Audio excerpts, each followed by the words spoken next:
Well, we are certainly hitting the ground running this week. Pierre Poilievre is putting pressure on a bunch of premiers across Canada. In fact, all of the premiers to basically follow in his footsteps and end the sales tax on new homes so that he empowers all of the provinces to do that, which would directly go against what Justin Trudeau is trying to do. So we're just going to glaze over that. And then also, Canada is somewhat at risk of being kicked out of NATO, sort of, because Justin Trudeau is not hitting all of our defense budget targets. In fact, he says in 8 years, we will finally hit our defense target budget, which is not enough to satisfy NATO. And then, of course, we're going to take a look at today's question period highlights. Welcome back to the channel. Welcome back to another video, everybody. Before we get into it, I do want to encourage y'all to smash the like button and subscribe if you haven't yet already. It does really help grow the channel. And without further ado, let's just jump right into it. So here you go, Pierre Poilievre putting pressure on all the premiers. Conservative leader Pierre Poilievre has sent a letter to premiers calling on them to eliminate the sales tax on some new homes. Poilievre says, "I'm writing to ask you to match my common sense sales tax cut with one of your own by axing the provincial tax, where applicable, on new homes under $1 million. Last week, Poilievre made a pledge to cut the tax on new homes if he is elected prime minister. That's so funny. He's basically trying to oust Justin Trudeau and turn the premiers against Justin Trudeau, and it's already kind of working in some aspects. Danielle Smith is revolting against Justin Trudeau at the hardest level, and other premiers, like the one from Saskatchewan, are closely following suit. But again, good job on Pierre for doing what's best for Canada. Now we have to talk about what the heck is going on with NATO and Canada's failed defense budget. So here we go. Let's get into this. Us now is former Chief of the Defense Staff, retired General Tom Lawson. Tom, great to see you. Nice to be here. What was your reaction to this news? I can't imagine as it came as a particularly big surprise to you. No, various think tanks, upon the release of these figures some months ago, recognized that there were some funny things happening regarding GDP. So I think the Parliamentary Budget Officer has largely confirmed that. The question is, how much does it matter? And I think that is the question. How much does it matter? I mean, obviously, we are already seen as a laggard on defense spending. Justin Trudeau made this commitment. I was there in Washington, D.C. when he said it. He referred to it as a crass political calculation. Didn't seem like something he was particularly into, but he was, getting his arm twisted on. Does it matter whether we hit the 2% or if we're a few billion short? Yeah, I think there's several ways to look at it. I think the external pressure, which has been growing for a couple of years now, is there. It will be doubled if Trump becomes president again, and there's pressure there. But even our NATO allies have been on to us for a couple of years, seeing as we're one of the very few nations in that partnership now that do not have plans to get to 2%. So the external pressure is there, but the second way to look at it is what's the internal pressure? And until Canada's population, which are largely defense-friendly and have becoming more and more defense-friendly with the rise of various threats out there, Ukrainian war, China as a threatening adversary, more and more supportive. But is it strong enough to be a good platform for either the parties as they approach an election? Third way of looking at it is, what's the right thing to do? And that, of course, is the question most people ask themselves, and I think a lot of politicians do too. But to your point, the Liberals have taken forever to get here, and it feels very kind of like they've begrudgingly come to it. I was talking to the Conservative Party this week, and I went back to them on more than one occasion and asked them, because they've been critical, of course, Justin Trudeau on defense, saying, well, will you spend the 2%? Will you agree to it? They will not commit. They keep saying they have to look. They give you paragraph-long statements on how the Liberals have messed up defense, but they themselves won't commit to 2%. Is that problematic? Well, they won't commit yet, and I think they don't want to put themselves into a corner. As you remember, in the last election, defense didn't even come up as an issue. They both avoided eye contact and avoided the entire issue. It may be different this time. If there's I mean, to be fair, Pierre Poilievre doesn't have access to the books. He's not in power yet. So for him to make any firm commitments on, when you're talking about NATO budgets, we're talking about billions of dollars, like that's just unreasonable for him to make any sort of commitments right now when he has not seen the books. I don't think Pierre Poilievre will willingly in the way that Justin Trudeau has and knowingly fail to meet the minimum defense budget standard of 2% GDP the way Justin Trudeau has. I think that Pierre Poilievre's approach is going to be to put more money into our forces, put more money into our defense budgets, right? And increase that, might even exceed it like right off the hop. At least that's what I would hope that he would do. But trying to get a firm commitment out of Pierre Poilievre right now, I just feel like that's a little irresponsible. He hasn't seen it, right? And honestly, he's not going to screw it up more than Justin Trudeau. So I don't know why they're fishing for those answers.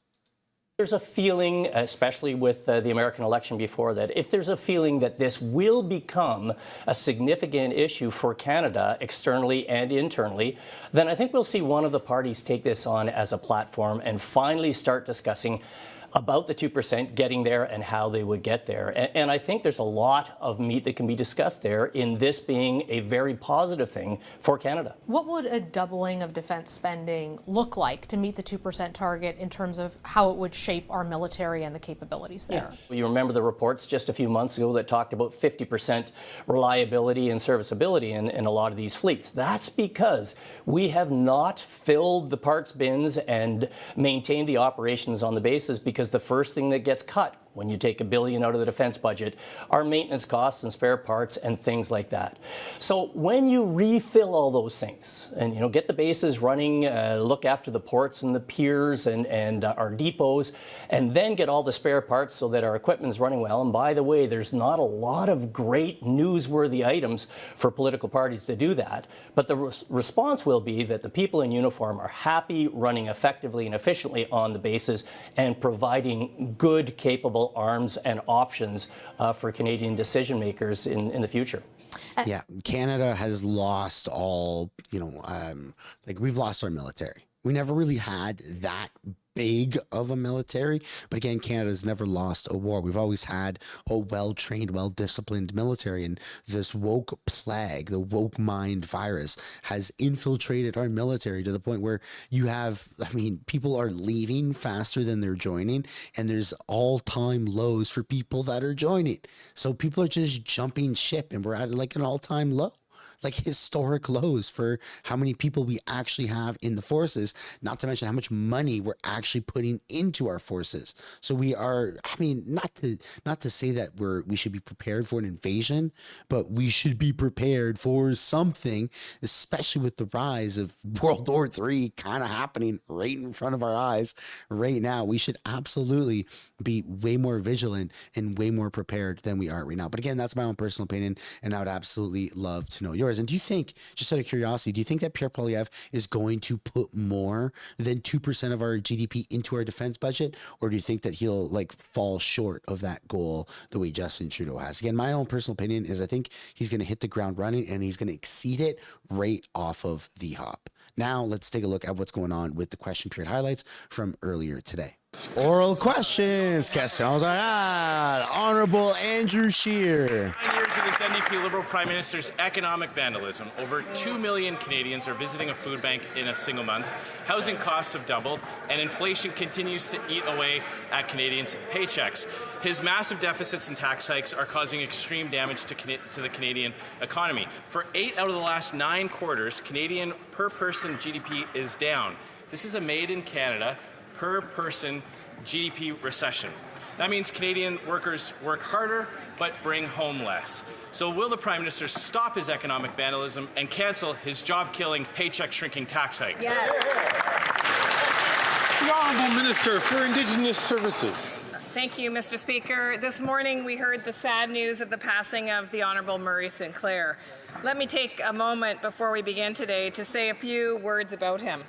As a former judge, senator, and chair of the Truth and Reconciliation Commission, Murray was determined to help Canada reckon with its colonial realities and bring healing to this country.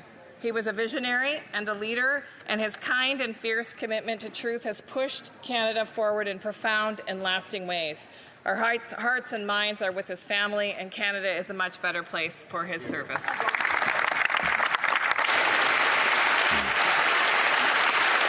Okay.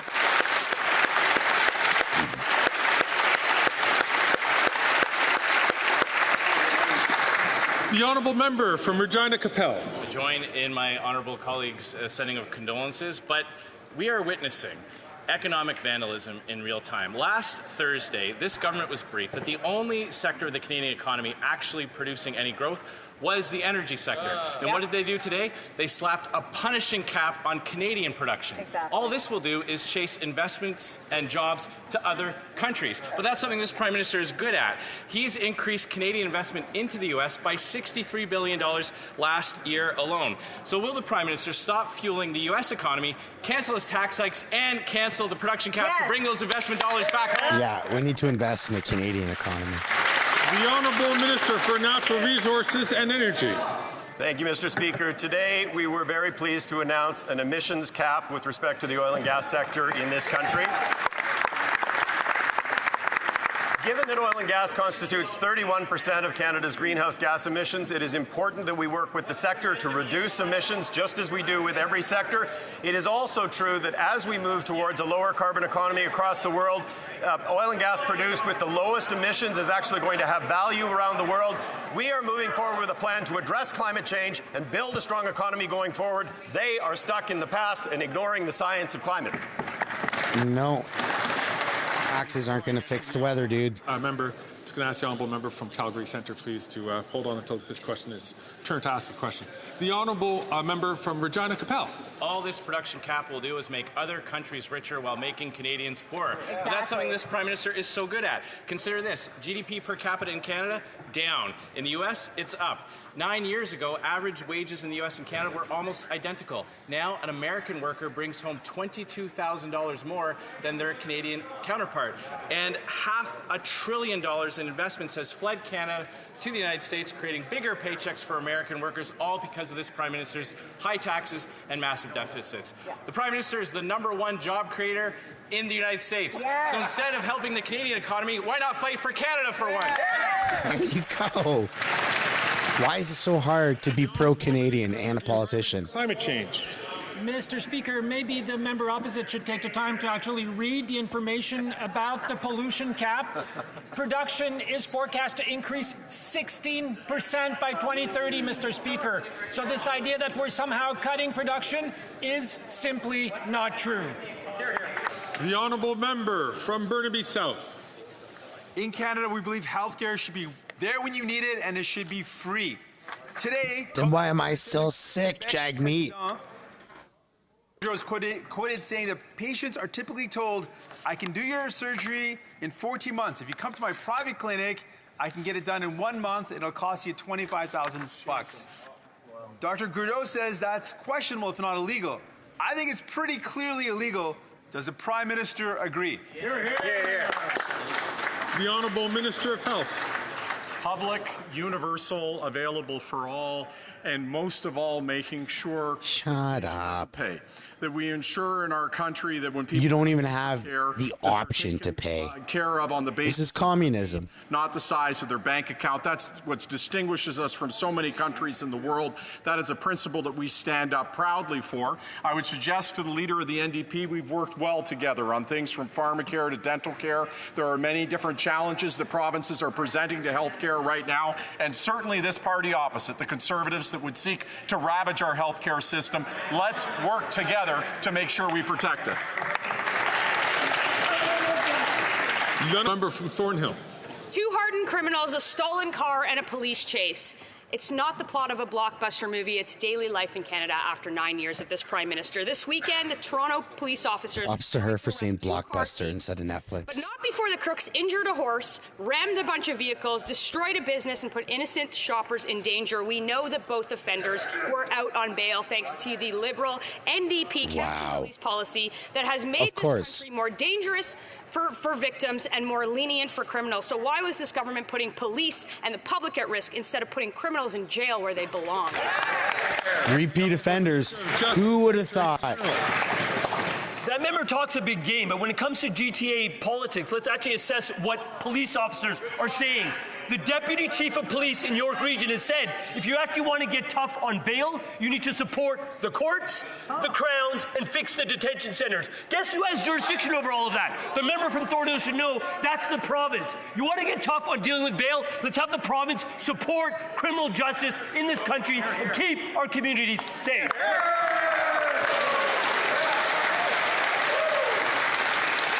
No, members are very passionate about many issues. I'm going to ask the member from Kamloops, Thompson, Caribou, as well as the member from Sarnia-Lambton, please, not to take the mic unless recognized by the chair.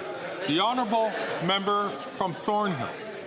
That answer is offensive to every single police officer who puts their life on the line, and offensive to every single Canadian who has been a victim of violent crime. Last year, 8 police officers were killed in just 7 months, and violent crime has gone up 30%. Scenes like the one from downtown Toronto are no longer extraordinary. They are becoming the norm under his watch. Provincial governments, municipalities, police associations said they all want change, but the minister responds with that, whatever that was. His recklessness is turning criminals out onto the streets and putting the public at risk. Why is he the only one that doesn't see it? Yeah. Put a W down for Melissa. The Honourable Minister of Justice and Attorney General. Let's listen to police officers. Here's the Deputy Chief of York Region.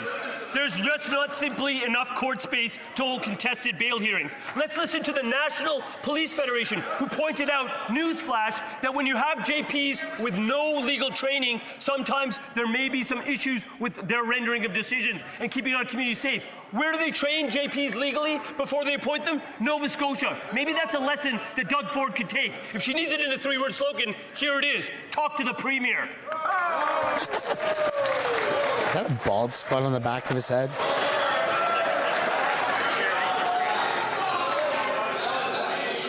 After 9 years of these NDP Liberals, almost 50% of young Canadians believe they will never own a home. This Liberal housing accelerator is an absolute joke. Common sense Conservatives have a plan. They're going to axe the GST on new home builds. On an $800,000 house, this will save $40,000. Wow. And the Conservative leader has now written to the premiers of every province asking them to match this tax cut. When will these NDP Liberals finally get it through their heads? They're funding bureaucracies, axe the tax on new builds so young people can buy a house. There you go. Parliamentary Secretary to the Minister of Housing, Infrastructure and Communities. He says the Housing Accelerator Fund is a joke, Mr. Speaker. Has he consulted with his caucus? A dozen, probably more, Conservative members have advocated specifically for that program. They went behind the back of the Leader of the Opposition because they wanted to advocate for their constituents to see more homes built. By calling for the end of the Housing Accelerator Fund, which is how they would pay for this new bold idea, so-called, they would end support to communities for homelessness. They would end support for more building for middle-class Canadians. Mr. Speaker, it's an unacceptable, untenable position. Well said. The honourable member from Dufferin-Caledon. Oh man, here's what Liberal housing advisor Mike P. Moffat said about the Liberal Housing Accelerator. Can anyone in the federal government tell me why Toronto deserves $471 million in housing accelerator funds to massively hike development taxes? And housing starts in Toronto are down 20%. Even Liberal advisors know the housing accelerator's a joke. Will these NDP Liberals finally realize they're funding bureaucracies, tripling development charges, and not getting any houses built for young Canadians? Yeah. The Honourable Parliamentary Secretary to the Minister of Housing, Infrastructure and Communities. Young Canadians, he talks about home building in Canada, Mr. Speaker. They have 6 homes to point to when they were in office. No, they don't. That's the sum total of their work when they were in office, when the Leader of the Opposition held the so-called role of Minister of Housing. He wasn't a minister at all, Mr. Speaker. In fact, if you look at They just blatantly lie. 190,000 number that they talk about during their time in office, that was home builders who did that, Mr. Speaker. It was not them. They know nothing about getting homes built. They know only about cuts. They would only make cuts to communities. It's not an acceptable position, Mr. Speaker. The honourable member from Parry Sound, Muskoka. After 9 years of this NDP Liberal government, we know they're not worth the cost of housing. So bad is their record, in fact, that 80% of young Canadians believe that home ownership is only for the very rich. Conservatives will axe the federal sales tax on new homes sold under $1 million, saving Canadians up to $50,000 or $2,200 a year in mortgage payments. The Conservative leader has written premiers asking them to match our Conservative plan to axe the tax on housing, saving Canadians thousands more. This means real relief for young Canadians desperately trying to buy a home. Will the NDP Liberals axe the tax on housing so young Canadians can finally buy a home? The Honourable Parliamentary Secretary to the Minister of Housing. Mr. Speaker, I worked with the Honourable Member on the House of Commons committee that's responsible for housing. He almost always brings up good points, except today there's a credibility issue at stake, Mr. Speaker. When he was Mayor of Huntsville, prior to becoming Member of Parliament, he increased development charges, which we agree are an impediment to home building. They are a tax on home building. How much did he increase development charges, Mr. Speaker? Not by 2 or 3%, Mr. Speaker, but by 16%, Mr. Speaker. They can't speak about these issues. They have. The Liberals are alive. Look at that. They're making K-pop TV noises. Oh. Order. The Honourable Member from Parry Sound Muskoka.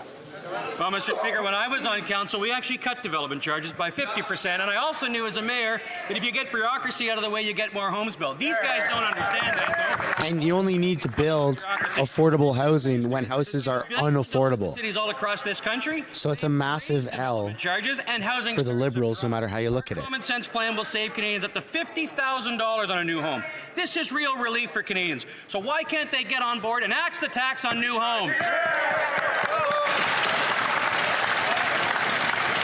The Honourable Parliamentary Secretary. Mr. Speaker, like former Conservatives, people like Joe Clark, for example, I recognize that Canada is a community of communities.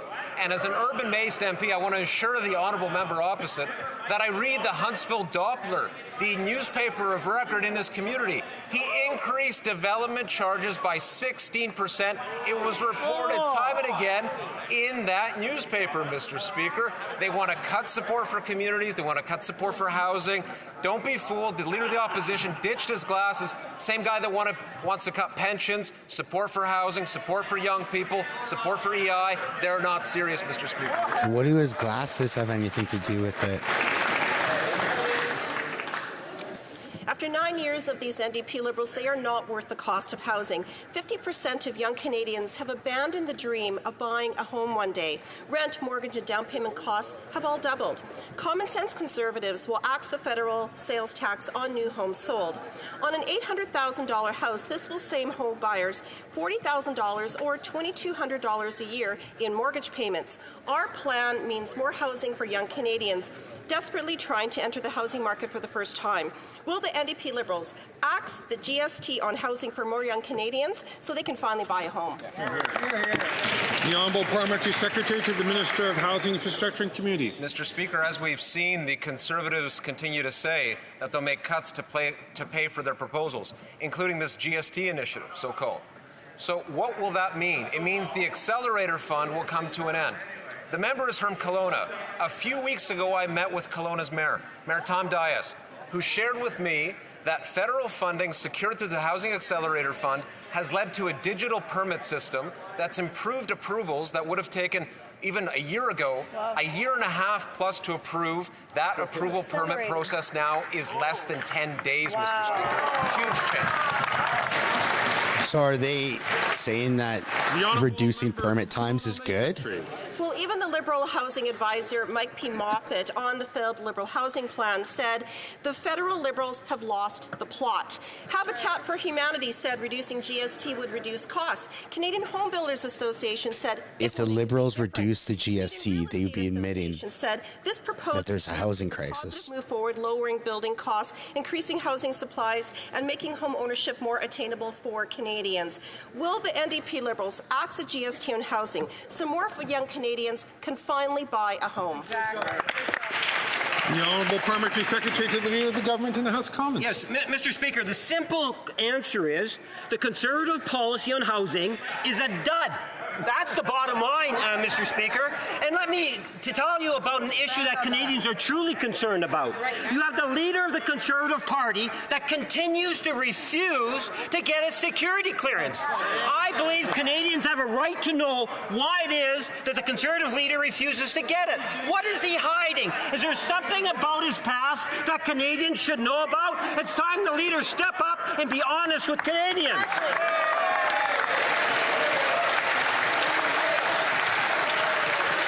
The honourable member from... What a weird take that is.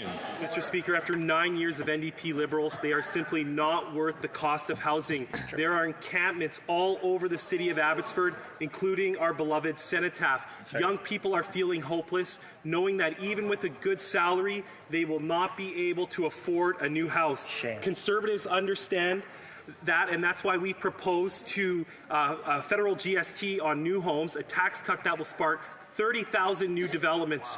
Will the NDP Liberals axe the federal GST on housing so more young Canadians can finally buy a home? There you go.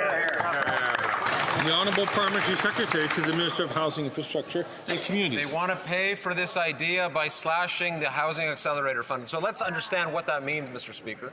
This is support for communities across the country, large and small. Support for communities to get people off the street and into homes. Cut the GST, for zoning dummy. changes that will allow for more building. Giving young people, the ones that they talk about and then claim to care about here today, more options. You give people more options, the the costs come down, Mr. Speaker. Infrastructure support, so that water connections, for example, can be connected to housing. They don't believe in that either. Support for vacant buildings to be converted into housing, Mr. Speaker. All of this is on the table. The member from Bay of Quinte. Mr. Speaker, after 9 years of this Liberal NDP government, Canada has become the caboose to America's high-flying economic engine. The GDP per capita has become so stark that the average American worker is now making $22,000 more than the Canadian worker. Why? Well, because Americans don't pay a carbon tax. They don't have high fly-raising capital gains taxes. And they don't have soft trade policies. So when will this Prime Minister finally admit that his high taxes, soft trade policies have derailed Canadian prosperity, or is he content in keeping Canadian workers riding in the back in the caboose? Good question. The Honourable Deputy Prime Minister and Minister of Finance. Mr. Speaker, I can't do it. May have an inferiority complex Speaker. vis-a-vis the United States, but I sure don't. Let me tell you what's better in Canada. Inflation is lower. Interest rates are lower. We live 4 years longer because we have a universal single-payer healthcare system. And you know what? Investors are noticing the Canadian advantage. Here's what David Rosenberg said last week. U.S.-based investors should strongly consider moving from New York to Toronto because returns here are better too. Dude, there's like 10 million Canadians that don't have doctors.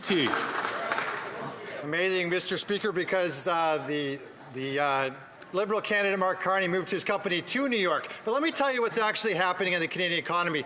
90,000 jobs have been lost since 2015 in the softwood lumber industry. 90,000 jobs, 40,000 of them in BC alone. The last Prime Minister figured the softwood lumber deal in 79 days. It's been 9 years and 3 U.S. presidents.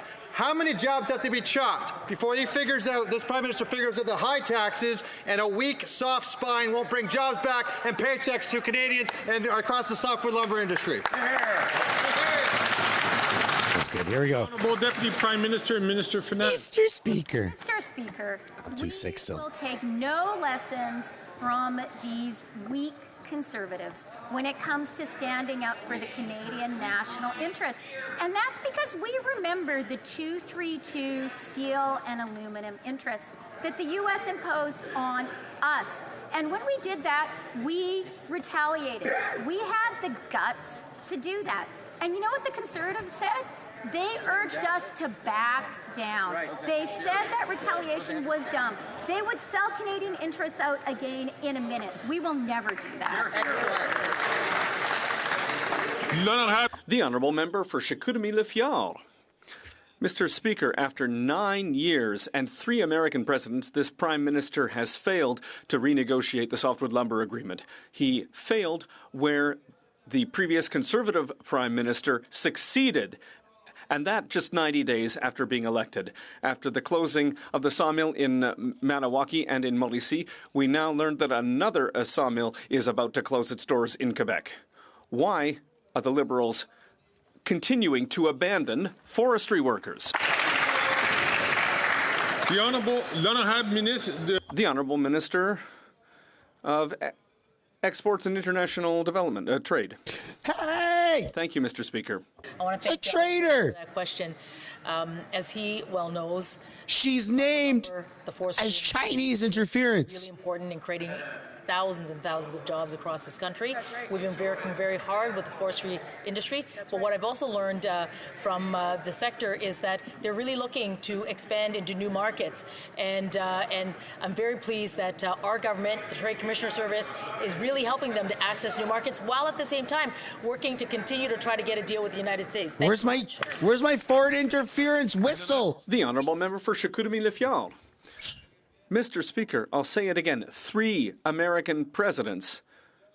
And 9 years later, this Liberal Prime Minister has still not managed to renegotiate a I don't get it. agreement. I don't know how she's still standing. And a clear lack of leadership. 3 sawmills have closed their doors in just a few months. The most recent in Saint-Ludger-de-Millau. It's a village of 600 people. 100 of those people are about to lose their jobs. When will there be elections so that our leader can succeed where this Prime Minister has lamentably failed?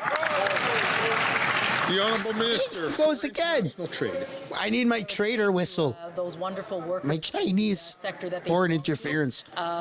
They contribute tremendously, not only to the economy of Quebec, but certainly to the economy of Canada. But I do have a question for the member opposite, and that is for his leader. And why is the leader not going to get his security clearance so that he can protect Canadians? That's right. Yeah, you would like that, wouldn't you?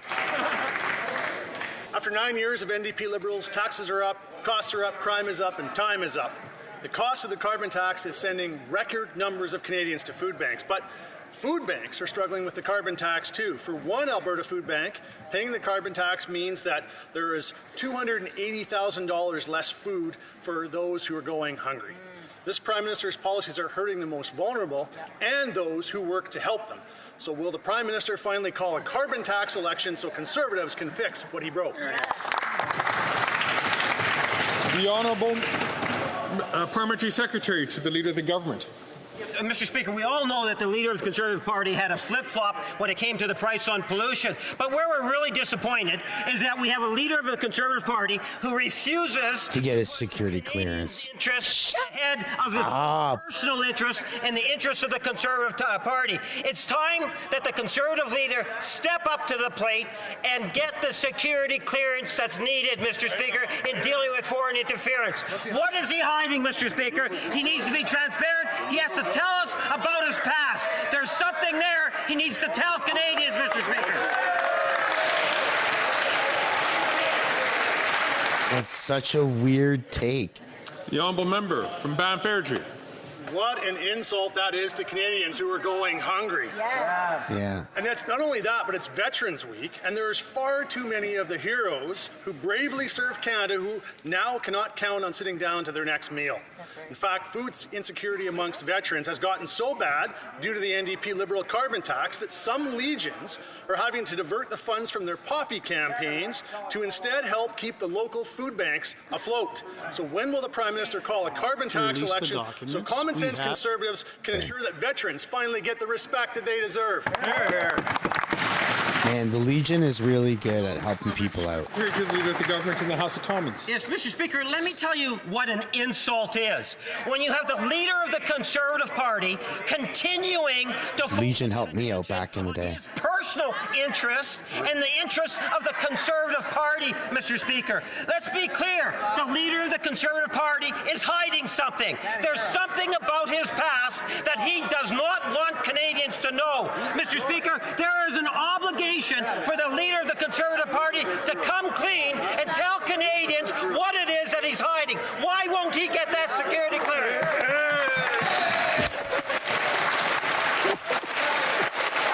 That's so weird. He's shushing instead of muting. We did it. Order.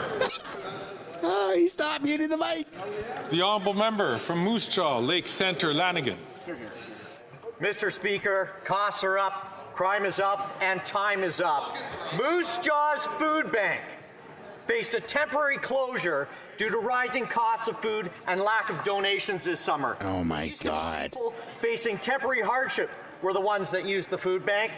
Now, it's people with good jobs being forced to use the food bank because the cost of everything has gone up. Mr. Speaker, when will this Prime Minister call a carbon tax election so people can put something under the tree and on their table this Christmas? The Honourable Parliamentary Secretary to the Minister of Innovation. Well, I'm glad to hear the member opposite use the word security again.